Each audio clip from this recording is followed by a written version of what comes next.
पर आधारित एक छोटी सी फिल्म, आइए देखते हैं। भारत एक युवा राष्ट्र है। विश्व के किसी भी देश की तुलना में यहाँ सर्वाधिक युवा है। युवा शक्ति ही भारत की पहचान है। फिर भी आजादी के बाद एक लंबे समय तक संसाधनों के अभाव में देश के युवाओं को अवसर नहीं मिल पाते थे। 2014 से पहले खेल प्रतिभाओं को अवसरों, ट्रेनिंग एवं तो ये आपको दिखा रहे हैं कि जो डॉक्यूमेंट्री बनाई गई है वो डॉक्यूमेंट्री आपको दिखा रहे हैं। प्रधानमंत्री नरेंद्र मोदी ने बटन दबा के इसका शिलान्यास कर दिया है। मेजर ध्यानचंद विश्वविद्यालय स्पोर्ट्स स्टेडियम, जिसकी बड़ी सौगात दी गई है प्रधानमंत्री नरेंद्र मोदी की तरफ से। और अभी आपने सीएम योगी आदित्यनाथ को सुना है कि उन्होंने क्या कुछ कहा है, जो बड़ी सौगात दी गई है यहाँ पर प्रधानमंत्री नरेंद्र मोदी की तरफ से। और देखिए, आने वाले भविष्य को देखते हुए इस स्टेडियम का शिलान्यास किया गया है और कहा यह जा रहा है कि 2 साल में ये बनकर तैयार हो जाएगा स्पोर्ट्स स्टेडियम। इसकी क्या क्या सुविधाएं हैं ये भी लगातार हम आप तक पहुंचा रही है कि निशानेबाजी, इसके साथ जिम्नास्टिक और क्या क्या सुविधाएं यहाँ पर होंगी, वेट लिफ्टिंग और निशानेबाजी, ये वो सुविधाएं हैं जो लगातार हम आप तक पहुंचा रही है कि क्या कुछ सुविधाएं हैं। और अब से कुछ ही देर के बाद प्रधानमंत्री नरेंद्र मोदी अपना संबोधन भी देंगे। इस संबोधन में वो क्या कुछ कहते हैं ये भी हम आपको सुनाएंगे, क्योंकि एक बड़ी सौगात दी गई है मेरठ के वासियों को, मेरठ के लोगों को। और वहां के लोगों का साफ तौर पर कहना था कि उन्होंने सपना भी नहीं देखा था इस चीज का। उन्हें ये बिल्कुल भी नहीं पता था कि उनके गांव को या उनके शहर को इतनी बड़ी सौगात जो है वो यहाँ पर मिलेगी।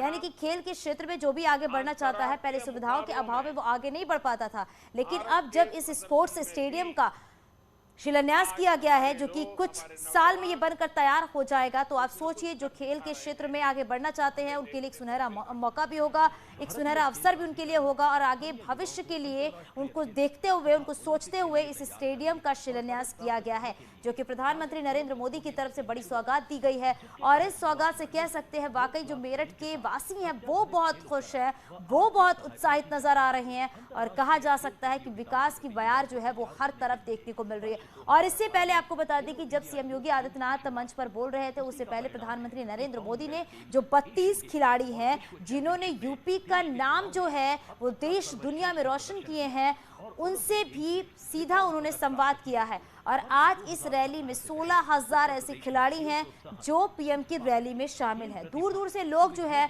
वो इस रैली में पहुंचे हुए हैं प्रधानमंत्री नरेंद्र मोदी को सुनने के लिए, क्योंकि जो बड़ी सौगात दी गई है उसके बारे में अब से कुछ ही देर में प्रधानमंत्री नरेंद्र मोदी इस स्टेडियम के बारे में वो बताएंगे, जो खूबियां हैं वो इसके बारे में बताएंगे। क्योंकि वाकई अब ये कह सकते हैं कि मेरठ खेल की नगरी तो कहा ही जाता है। मेरठ में जो खिलाड़ी मौजूद हैं जो अपना भविष्य बनाना चाहते हैं खेल के क्षेत्र में, अब वो बना सकते हैं। यानी कि अब उन्हें किसी तरह की असुविधा नहीं होगी, अब उन्हें सारी सुविधाएं जो हैं वो स्टेडियम के जरिए मिलेंगी और वो यूपी का नाम जो है देश और दुनिया में रोशन कर सकते हैं। क्योंकि अक्सर ऐसा देखा जाता है कि बहुत ऐसे बच्चे होते हैं जो खेल के क्षेत्र में आगे तो बढ़ना चाहते हैं, लेकिन उनके शहर में जो सुविधाएं नहीं मिल पाती हैं उसके अभाव में वो आगे नहीं बढ़ पाते हैं, वो कहीं दूसरे शहर में नहीं जा पाते हैं।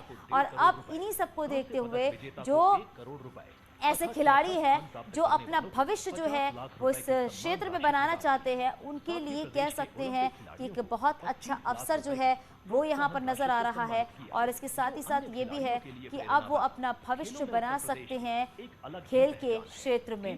तो 700 करोड़ रुपए में ये बनेगी स्पोर्ट्स स्टेडियम, जिसकी लगातार बातचीत की जा रही है। और ये भी है कि मेरठ को खेल यूनिवर्सिटी की जो सौगात है वो प्रधानमंत्री नरेंद्र मोदी की तरफ से दी गई है। और वो तमाम ऐसी बातें हैं जिसका जिक्र किया है आज मंच पर सीएम योगी आदित्यनाथ ने। और साथ में ये भी है कि अब से बस कुछ ही देर के बाद प्रधानमंत्री नरेंद्र मोदी अपना संबोधन भी देंगे। संबोधन में वो क्या कुछ कहते हैं ये भी सुनना बहुत ज़रूरी है। हालांकि हमने आपको स्ट्रक्चर भी दिखाए कि जो मेजर ध्यानचंद स्पोर्ट्स स्टेडियम बनकर तैयार होगा वो कैसा देखने में लगेगा और क्या क्या वहां पर सुविधाएं मिलेंगी, क्या क्या वहां पर व्यवस्थाएं होंगी, जिससे कि जो वहां पर खिलाड़ी हैं जो अपना भविष्य बनाना चाहते हैं उनको किसी भी सुविधाओं से, आपको बताएं जो सारी सुविधाएं हैं उन्हें मिले, इसका भी पूरा ख्याल जो है वो रखा गया है। तो स्टेडियम की क्या खूबियां हैं और क्या कुछ स्टेडियम में देखने को मिलेगा, ये भी लगातार हमने आपको बताया है। 36 हेक्टेयर में इस पूरे स्पोर्ट्स स्टेडियम को बनाया जा रहा है। मंच की तस्वीरें भी हमने लगातार आपको दिखाया है और अभी आपको मंच की तस्वीरें भी दिखाएंगे, जहां पर प्रधानमंत्री नरेंद्र मोदी के साथ ही साथ राज्यपाल भी मौजूद है, सीएम योगी आदित्यनाथ भी मौजूद है, डिप्टी सीएम भी इस मंच पर मौजूद है। हालांकि आपको बता दें कि सीएम योगी आदित्यनाथ ने अपना संबोधन दे दिया है और अब बस इंतजार उस घड़ी की है, उस पल का है जब प्रधानमंत्री नरेंद्र मोदी अपना संबोधन देंगे, क्योंकि बड़ी संख्या में लोग जो है वो मौजूद है। एक तपोभूमि के रूप में प्रतिष्ठित होगा।